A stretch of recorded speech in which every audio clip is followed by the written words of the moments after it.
Hello, everyone. Welcome to A to I Dyslexia. The title of this podcast is All Things Dyslexia. And of course, yes, we do discuss everything to do with dyslexia. And we just love this platform. This is a platform where you can speak how you feel and not have to sugarcoat anything for the sake of whatever it might be. It is all things dyslexia. And I think sometimes we've got to keep it real. And I speak for myself. There are times when I've had to actually conform to the way everybody else works. And I've left that environment feeling, don't want to use the word right here, but feeling really, really like, oh my goodness, that was really took a lot out of me. I think as a dyslexic person, sometimes I do like to work in my own way. And when we say all things dyslexia, that's what we mean. So I would like to welcome two amazing ladies who are doing great work within the community. Before I do that, we want to say a very big thank you to our funders, London Lottery Community Fund, Social Enterprise Support Fund, and Resonance for supporting our podcast for this year. Today we are speaking about dyslexia and employment, and I'd like to introduce myself to our listeners. My name is Elizabeth Tetchy. I'm the founder and the CEO of A2I Dyslexia, and this topic couldn't be closer to my heart than any other topic we've spoken about, because I have been there, done it, worn the t-shirt, as the saying goes. And I'd like to welcome the amazing Charlotte Edmonds and Elizabeth Arifien. Here we go. Welcome to A2I Dyslexia, all things dyslexia. How are you both feeling? Very excited to be here. Yeah, really appreciate the platform, and really looking forward to hearing about your experiences as well in employment. And yeah, it's a really big topic, and I can't wait to kind of get stuck into it, really. Yeah. Wonderful. And Charlotte? Yeah, similarly, I think it's going to be really nice to reminisce and look back at previous experiences and discuss and share. And of course, why Move Beyond Words was founded. So yeah, great, welcome. If you'd like to introduce yourself each to our listeners, if I start first with Charlotte, if you tell our listeners a little bit about your background. I know you are one of the founders of Move Beyond Words, but tell us a little bit more of what you do and why this topic is so close to your heart. Oh, wow. So I'm a choreographer and dancer, and I predominantly work in the UK, but I've also created works in Europe and America. I trained at the Royal Ballet Lower School and then continued my training at Rambert School of Ballet and Contemporary Dance. And then after training, joined the Royal Opera House as their inaugural young choreographer, which is really interesting to talk about because obviously it's a large company within the industry and interesting to reflect on experiences with employment. Because after that, I transitioned from being fully employed by the company to self-employed. As a freelance choreographer and dance artist, and working with many different companies for short periods of time, but also managing myself as an individual. And as you mentioned, the founder of Move Beyond Words with Liz, we met through a collaborator and basically shared each other's experiences within the industry. It was fascinating to hear from someone else going through a similar kind of emotion, and to just have a buddy to speak to. Excited to kind of delve into that a little bit further, but that is a little bit about me. Wonderful. And now Elizabeth. Yeah, so I'm a filmmaker, a choreographer, and a creative director. And I trained at Liverpool Theatre School and then headed straight to London with, sites set on the West End. And I worked in different shows and internationally and in the UK, and then kind of hit a bit of a brick wall really in kind of where I was heading with my career, and just felt compelled to look into, what were the blockages, what were the hurdles that I was facing. And as I began to kind of look at that, I decided to pick up a camera and actually start to document that experience, which led me to my dyslexia and ADHD. And I began a series called Creative's Black Hole, which the title is now questionable. I would have changed it at the time, but 5 years later, or however many years. So then that series kind of led me to kind of interview different creatives. A lot of were close friends and close collaborators, and to look at how their dyslexia impacted them and how they actually got to move past that and what their kind of tips were. And so I really really kind of looked inwards and looked for support, and realized that I was completely, not alone in the challenges that I was facing in the career that I was in, and met Charlie in that process, and teaming up to have a bigger impact in our creative industry for those who are struggling. I realized how many people were really, really struggling, which is a topic that isn't often discussed in our industry. Often people are led to a creative career, but yet we don't have the infrastructure to support those freelancers. So yeah, that kind of, we joined forces, and it was fascinating to hear what the work that Charlotte was making at the time, and it held so much value. And I remember crying at one of your performances, Charlie. Oh. She did a choreographed a piece, Left from Right. Yeah. And that was at the Limbury Theatre, and it was just so moving to see physically the experiences that we go through. Yes. And to have that without words was so important. And I continue to feed my experiences, my personal experiences, into my work, specifically looking at kind of underrepresented voices and marginalized voices. Wow, this is so amazing. Great, honestly. Now, if I just stay with you still, Elizabeth, how old were you when you were diagnosed? I mean, not age, don't give me the number, but how long ago rather? Was it when you were young, or was it recently, or was it when you were at uni? And how did it make you feel? I was 8, quite young, and my mum was in tears when she told me. And she said, life's going to be quite difficult. You're going to have quite a few hurdles that you're going to have to push through, more so than others. And I remember just thinking, why are you saying this? I think it really kind of created this character that I'm really thankful for, that was like, I can do this. Like I can be as good as everyone else. And I think that mentality has definitely stuck with me through my career of, always pushing further than people's expectations are of me. And so I'm really thankful for that. But it was definitely a very confusing time, and the lack of resources for my mum to get the support she needed as well at the time was, it's really sad to reflect on, what she must have gone through as well as a single parent. I really admire what she did and how she was able to support. And sometimes apart from the resources, the finances as well, that how much it costs, and tuition and all those things. And sometimes it's like, actually, some of the things I've been hearing from people that come for our services is, do I put food on the table, or do I go for that one-to-one support for that child? And it can be very, very challenging. Yeah, very challenging. Yeah. My mum, there's 4 of us, and it was definitely a really challenging time. And but there wasn't much out there, but she did, really push for additional learning, and kind of moved me to a different school where they actually acknowledged that dyslexia was a thing. And she definitely did what she could. But yeah, it's heartbreaking for families that just don't have the finances. And it's something that we really focus on at Move Beyond Words, is to make accessible work. I think it's incredibly important to bridge the gaps within society. Absolutely. Thank you so much for that, Elizabeth. Now, Charlotte, if I come to you now. So again, when were you diagnosed? And, if it was in your adulthood or whether it was in your childhood, how did it make you feel? And how has it helped you having a diagnosis? If you just sort of let our listeners hear a little bit about your diagnosis as well.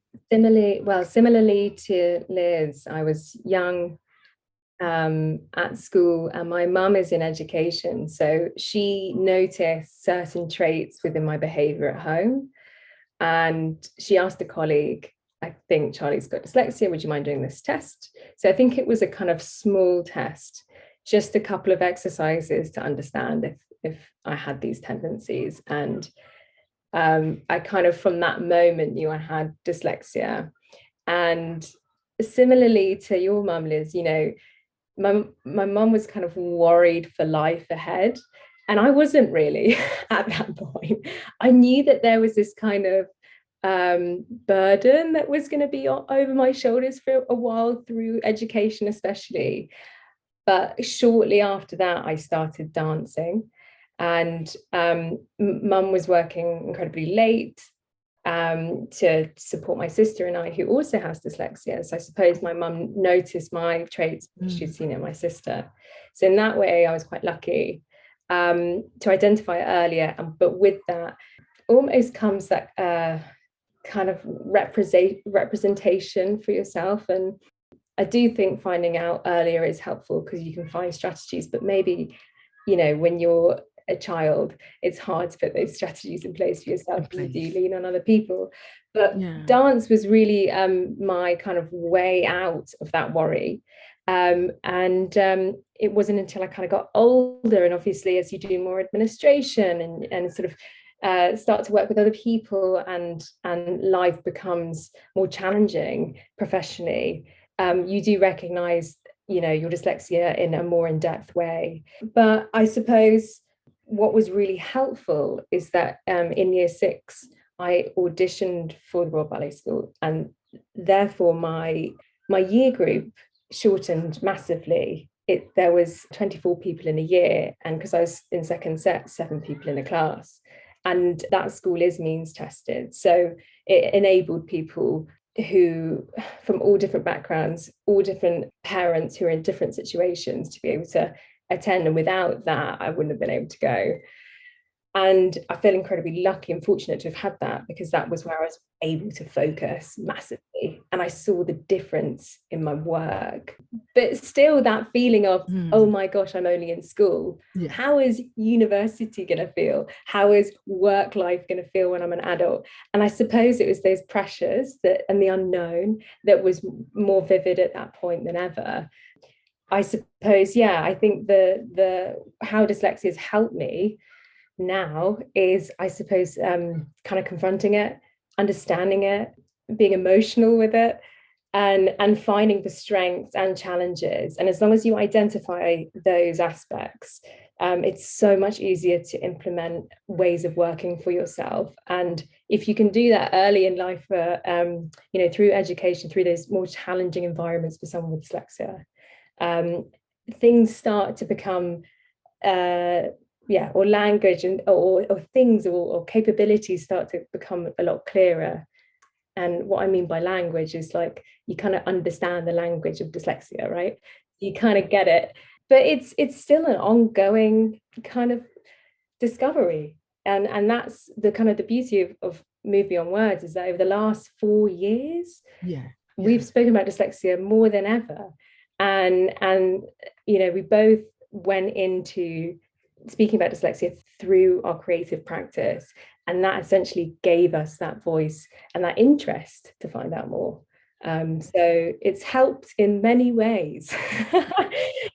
Yes, it is. And I think the great thing is having the diagnosis young opens doors.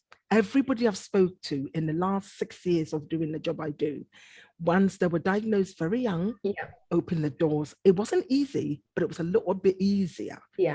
Having the diagnosis earlier, as in what support is there in place, than someone like me who got diagnosed at 32. Wow. So between that age of 8, when you got diagnosed, to that age of 32, you can imagine how chaotic my life must have been. That if I was diagnosed younger, would it have made a difference? So as a result, I left school with no qualifications, and I left school really a rebel, if I can use that word. Honestly, I was the most naughtiest child you could find from that primary to secondary, and always got into trouble, always got into fights and arguments and all sorts of things, because I'm not proud of it. I'm just saying, if I would have known that this is what it is, something could have been done and kept me sort of under control, they're not knowing. And I've met many, particularly a lot of people from the Black community or Black and Asian community, where we were diagnosed at university.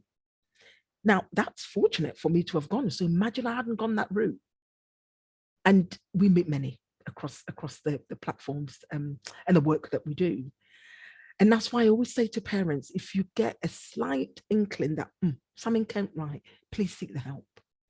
Don't wait till that child, don't wait till they're in that adulthood, because it's got severe it's left a lot of marks: mental health, anxiety, trauma, afraid to get it wrong, panic, all sorts of things. And you beat yourself up all the time. I always say should have, would have, could have. It's too late. Listen, let's move forward. But can't forget those trauma, the things that it's kind of created. And the more work you do around that, the more it reminds you of where you were.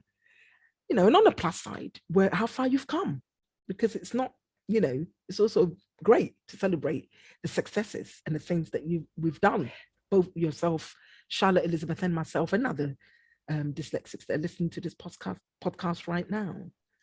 Yeah, I mean, Elizabeth, did you want to contribute to that? Yeah, I mean, it's just such a massive achievement. Like the work that you're doing now, I always try to, no, I don't try to, I completely believe that, we go where we need to go, and we learn the lessons we need to learn along that route, however hard they are.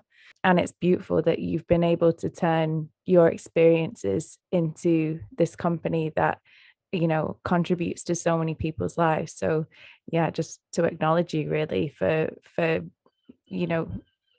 facing those challenges and taking those learnings and being able to turn them into something that has become such a strength, because it is so challenging. Even though I was diagnosed at 8, so many things that you were saying there about mental health and anxiety, and I have a complex around my self-worth, and there's a whole list of things that I can pinpoint right back to a moment in the classroom, and so to go through that without the diagnosis, it's just a big acknowledgement to you, really. And I can't take that credit on my own. There's amazing people in A2I that does incredible job. I can't just take this credit and go, yeah, this is where we are, we've landed. We've not landed, we're still learning. There are times when I'll shut my laptop and tears are just flowing, because I just don't know what to do with the next day. And I talk a lot about mental health, and I didn't even know anxiety is part of a mental health thing. I didn't know. I just thought, listen, you're afraid and scared of things, just don't do them. Not knowing it's pandemic that highlighted this for me. That heart palpitation, that worry, that getting it wrong, that want to get it perfect. So my emails are like, delete, start again, delete, start again. And that's like, listen, you're repeating this like in an hour. Just send it, Elizabeth, send the emails, for example, So, it kind of brings me back to the topic we're talking about today, which is dyslexia and employment. Now, we work for ourselves. How has both your experiences been when you weren't working for yourself and you worked for someone else? So if I can start that, maybe with Charlotte. Do you know what? It's interesting. I was thinking about this before we jumped on this podcast, and no one has ever asked me if I have dyslexia, or if I'm neurodivergent, or if I have any access needs. I am silent. And I feel like there's obviously different nationalities, different industries, different structures. But really only recently do I bring that into the conversation. But it's an interesting observation over the past 10 years, or nearly 10 years next year. No one asked me that. So that's my first observation. Is that because the work you do doesn't involve in you disclosing your dyslexia, I guess? No, I think it needs to be part of practice, and not necessarily in an obvious way. Yes. It's difficult that it wasn't addressed just out of pure practice. And actually, a lot of the time when choreographing in different spaces, you have to create a biography or a concept notes, and you write those up. You've got to describe your concept. If you want to get funding, you've got to describe and articulate your kind of idea in various different forms. And when I shared this concept with a producer that I was working with, I proof checked it, but probably missed a ton of spellings. And I was like, oh, I've proofread this, someone with dyslexia, so it's not going to be completely right, this passage of text, and sent it over to the producers, and it's like, but there might be some spelling errors because I'm dyslexic.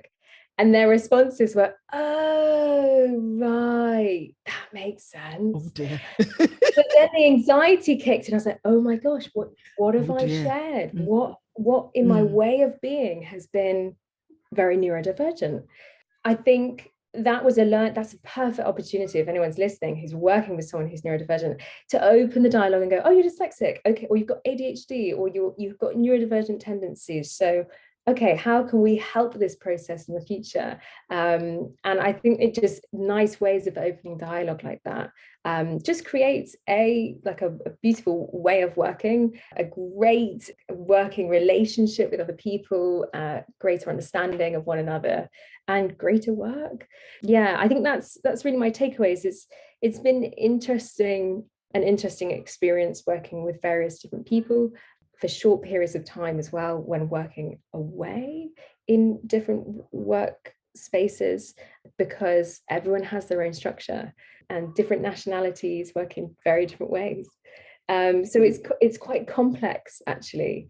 So the one kind of advice I've given myself is I can really relate to you, Elizabeth, when every day is really different, and sometimes you close the laptop and it's been a quite emotionally exhausting day.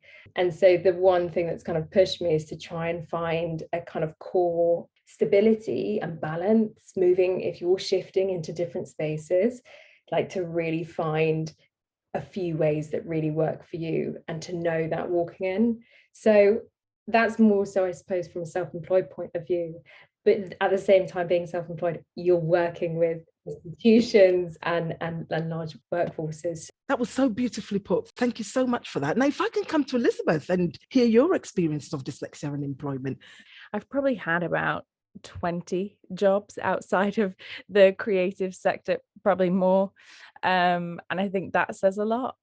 I found it really, really, really challenging. I just had to jump onto the next thing. I could never stay in one place and do one thing.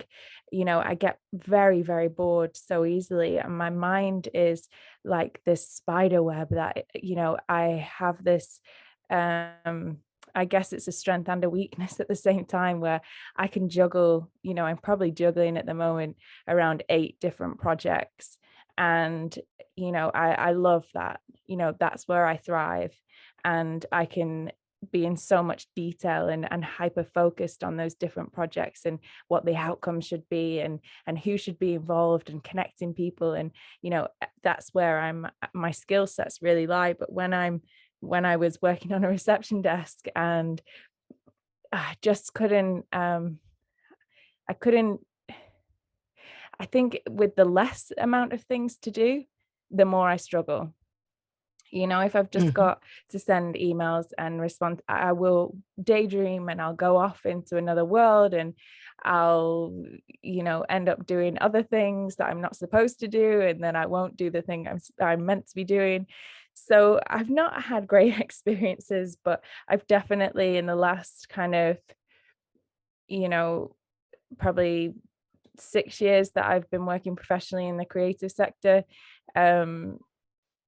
harnessed what my strengths are and just really kind of driven them home and focused on them. And I think when it comes to business and that kind of 360 thinking and creative thinking, that's where I do come alive and can thrive. So yeah, it's weird that it's like the smaller things I struggle with, like the more simpler things I find really difficult. But, you know, give me 10 you know, really challenging projects all at once, then like, let's go, I'm on. So yeah. And is that purely because it's to do with your ADHD, in terms of you need to always have your brain stimulated and doing things all the time? And then I guess the dyslexia bit, it's just really sort of, I'm trying to sort of understand it a bit more, because I work like how you work. You know, I'm like, I need more, listen, give me more to do. And then it's like, hang on, the dyslexia bit is saying, well, actually, you've got plenty, but how are you going to start writing that report? You know, so I've got the two combined, and it becomes really chaotic. It's that spaghetti junction. It's like all mumbo jumbo. That sounds very familiar. Things just go wrong, don't they? Yeah. Yeah, they do. But I kind of love it. I kind of love when things go wrong. I do. I It's think brilliant. like, I think if anything was linear, it would be really boring. But when life happens, we react. And I think it's a real asset of people who are dyslexic or neurodivergent, really. We react. We are great at reacting and finding an outcome and being those problem solvers, which I'm sure many of your guests have said before. But that's where we thrive. And I think, it would be boring if everything went to plan. We've got to be adaptable. Of course. Elizabeth, have you had to ever disclose your dyslexia in those 20 jobs? There was one, I was a receptionist and they let me go. And I was really, really upset about it because I couldn't count the till at the end of I kept getting it wrong. I kept getting the cash flow wrong at the end. And I was so frustrated that I was doing that. But I couldn't retain their system. It was so complex. And they let me go. And I did explain, like, I really didn't want them to think that, I had been cheating them in any way or, so, I did explain then, and I felt incredibly uncomfortable and vulnerable doing that. And I think it was around that point. In fact, it was that point I just stopped applying for any jobs and started to make my own work. And I was so embarrassed by the situation that I started to nanny, and through nannying I created this really great business just through word of mouth, and it worked really well for me. Yeah, I guess this is why 20% of British startup organized companies rather, and I've got the statistics here, 20% of UK business self-starters have dyslexia, according to Cass Business School, and that came out in 2015. Wow. It goes to show, isn't it? And also, we're talking about employment. When you look at the other side, 4 out of 10 unemployed people are using Job Centre Plus.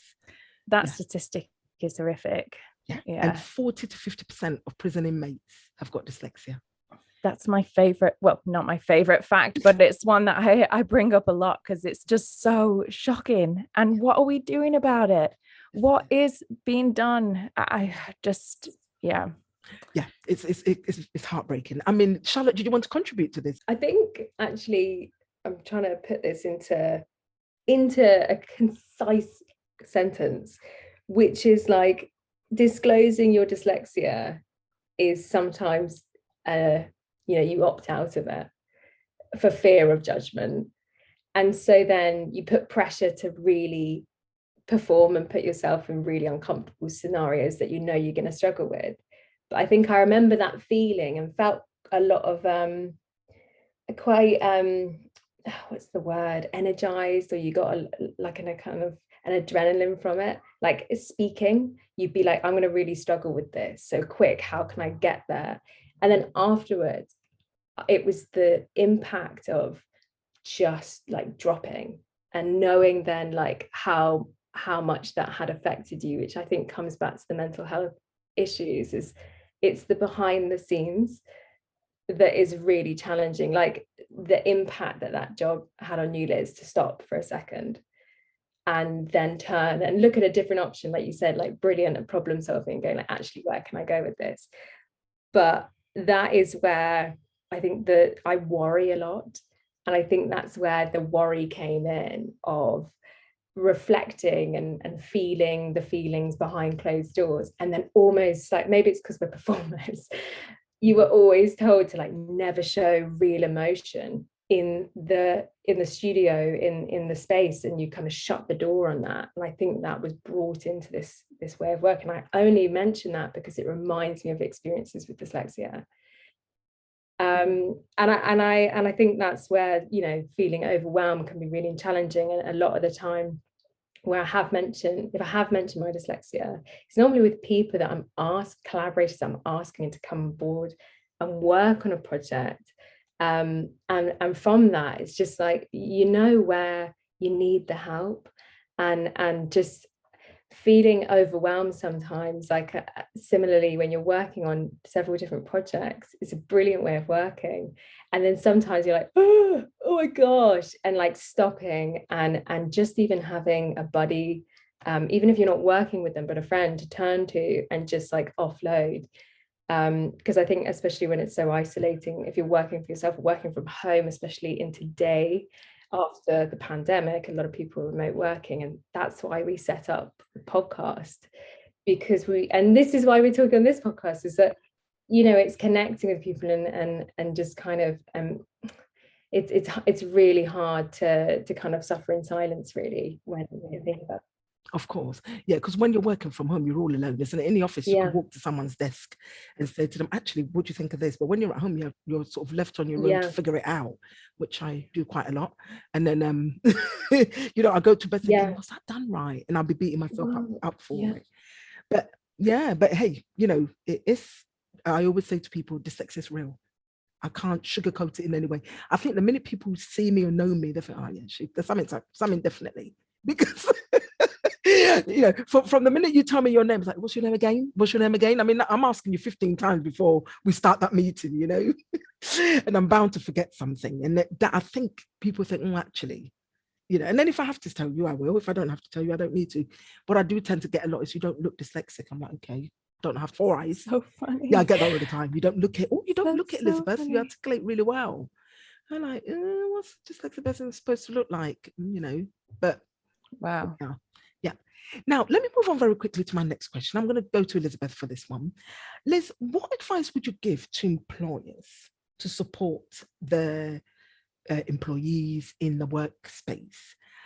1, and 2, if it's in a creative industry, what's a few things that you could share with our listeners? Because I'm sure there might be a few dancers or dyslexic people in general listening to this and thinking, I don't know what to do. I know Charlotte mentioned something about you got to write when you're writing the play and things. It's all written stuff, isn't it? So what kind of advice would you give? Yeah, so I guess for employees, I can only talk from my own experience of employing people, which is be inquisitive into who it is that you're working with, check in and make sure that you're giving people the space to talk openly about what it is, you know, that they're dealing with, and search for resources. I think there's so much out there that I've now learned, but it's taken a really long time to find them. So you know, on the Move Beyond Words website, we've got a resource page there that people can look at, and that's kind of focused more on the creative sector. And yeah, I think the biggest thing though is just the check-ins, like giving people the space to talk and be open about what they're going through. And then I think for people in the creative arts, come see us, you know, come talk to us, look at our platforms. You know, we're always open to talking to people and guiding people on specific issues that they might be facing. And also just, I think as a creative, we need to just appreciate and accept where we are and that it's okay where we are. And I think this goes for everyone. And a friend of mine, Steve Chapman, said, learn to love the ditch you're in. You know, if you're not feeling great, and at the time I wasn't, I was going through a bit of a mental breakdown. I was going through a bit of a mental breakdown, and he just said, yeah, learn to love the ditch you're in, explore it, get inquisitive with it, and feed it into something. You know, don't make it wrong. You know, we will definitely go through ups and downs, and the more we make them wrong, the harder it is to get out of those situations. But just be with it. Yeah, I get it. Be with the whole process. Yeah. And I think as someone with ADHD and dyslexia, I am always going through those ups and downs. You know, every day I'm challenged in a different way, but I'm learning to appreciate that and to just find the dance with it. Excuse the cheesy pun, but yeah, just to kind of treat it as a bit of an exchange. I'm learning something, and dyslexia is a teacher for me, and will always continue to be that. Yeah, it's quite funny actually. Sometimes I get up in the morning, I'll go, "Good morning, Dyslexia. What have you got in store for me today?" Oh, that's great. Because it can take a turn. You can wake up all jolly, ready to face the world, and then you hit a stumbling block, and you're like, "Oops, how do I deal with this now?" But like I said, what can I do? There's not much I can do about this brain of mine. It is what it is. And I think one of the things we practice, or when we say at A2I Dyslexia, is learn to love where you are and acceptance of the neurodiversity. Yeah, so thank you for that, Elizabeth. And if I can go to Charlotte with the same sort of question, I mean, what advice would you give to anyone who's listening and who may be in the creative industry and facing challenges? Because we're not just dancing, are we? If we are choreographers, we're not. We're doing more than that. And I think, the work that yourself and Elizabeth do in Move Beyond Words is absolutely phenomenal, because when Elizabeth was speaking about, you did a performance and she was almost in tears, I'd love to see something like that. And there's lots of us that would love to, because if you express things sort of, what's the word, creatively, as a dyslexic, it all, makes sense. And I love the work you do. And I just wondered if you can share an advice for someone who's literally having a meltdown at the moment, or maybe going through challenges and in the industry of creativity. Well, I would say lean into what you love, because that will act as the best tool for you. And find a support system. Like you said, there's so many different facets really to being an artist that you don't discover until you've embarked on the profession. And so having that support system to lean on and ask. Sometimes I sit in my room and I wish that the walls talk to me. I really wish that I could just ask one question. So like having a support system around you is really, really important. And finally, there still is a lack of understanding around neurodivergency. And so if you find an understanding for yourself, I think the hardest thing is, if you're dyslexic, is to try and articulate that. And that's still something I really struggle with. And it's probably because I'm still understanding it. But if you can grasp aspects, it'll create transparency and enable you to feel more comfortable in these environments. And those environments, I mean, is like the workplace, or, I really value when someone comes forward and says, this is something that you'll notice within me, and it's because of this, and just to then know that, that's quite a loose way, but you could say, my processing speed is a little bit slow, so I'm going to record this conversation and I hope that's okay. Just all these kind of ways of working. My advice would be, start practicing it, and practice it with people that you feel comfortable with initially, and then let it become your way of being, and then hopefully that will leave an impression on other people, like transform their mentality or their approach. So I think, be your own buddy. Easier said than done. And to help yourself be your own buddy, create that support system. And just remember, to go back over these things, just remember the things you really love, the things you thrive in, and lean on those more than you think you do. Turn to those on moments of anxiety. They will be a real support system. So they're kind of, I'd love to take my own advice, to be honest. Yes, yeah. Thank you so much. Now this brings me to the end of the podcast. Thank you, Charlotte Edmonds and Elizabeth Arifien. Thank you so much. Continue with the amazing work that you're doing.